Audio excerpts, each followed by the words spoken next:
Okay, this week on Ask a Therapist Sunday, we're talking about grit and resilience when it comes to our kids and to our teenagers.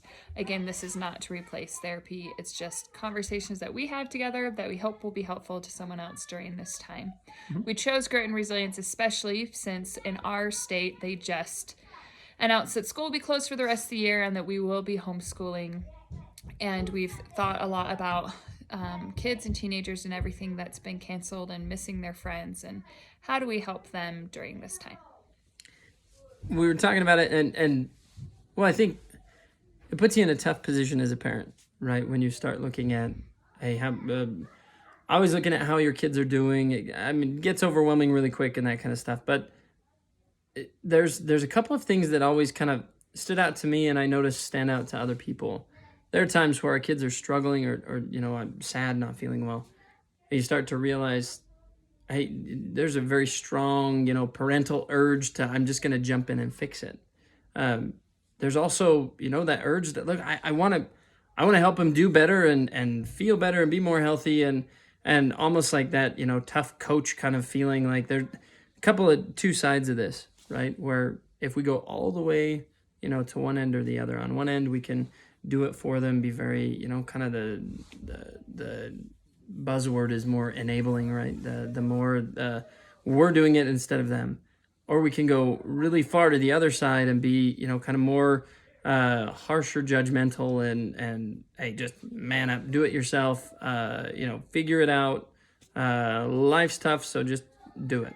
And honest, yeah, there's moments that both are just fine. So I don't want to put that off wrong, but especially right now, when that's, our kids are dealing with all of these things that aren't going the way that they expected or the way that they wanted or what they planned or scheduled, and the same for us as parents. One of the biggest things to remember and put together is trying to balance that and be in the middle, where we can, again, like validate.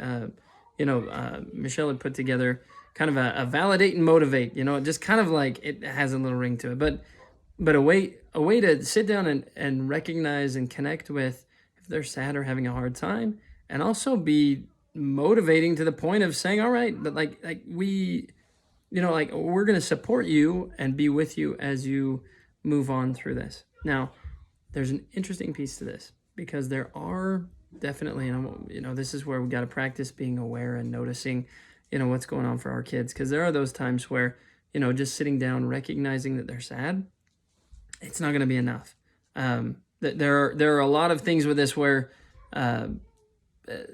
times, really deep pain and stuff, it has a tendency to connect to each other.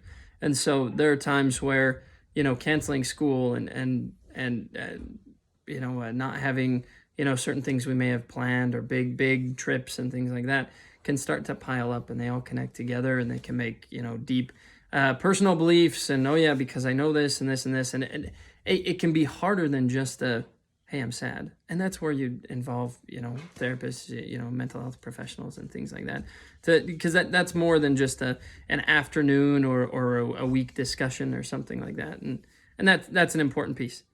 But if we go back to what we can do now, that's probably the biggest thing, like to go through and look at it and say, what can we do?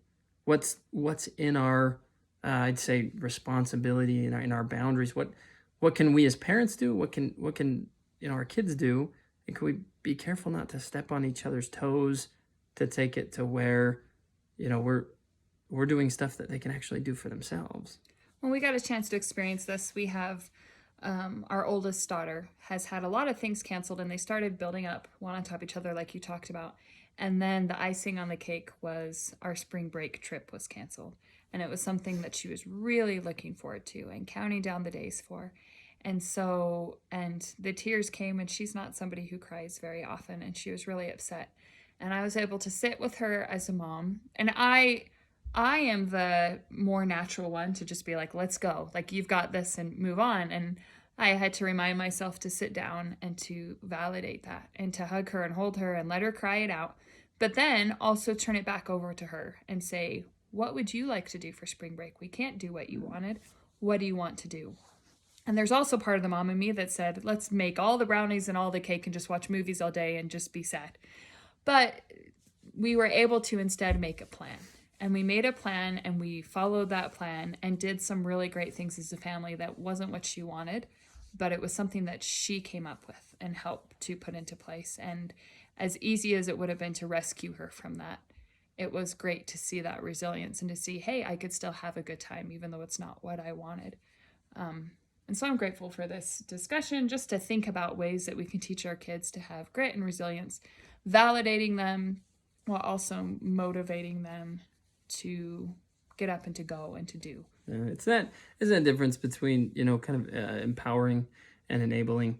You hear those a lot in different ways, but it's getting back to balancing in between, where it's, I'm gonna encourage and push enough that they do what they can do and even build on it, and stretch a little bit with their capabilities, but also not get to that point where we're all overwhelmed and stressed and burned out, because that's not going to help either. And that's, anyways, hopefully some helpful pieces to it.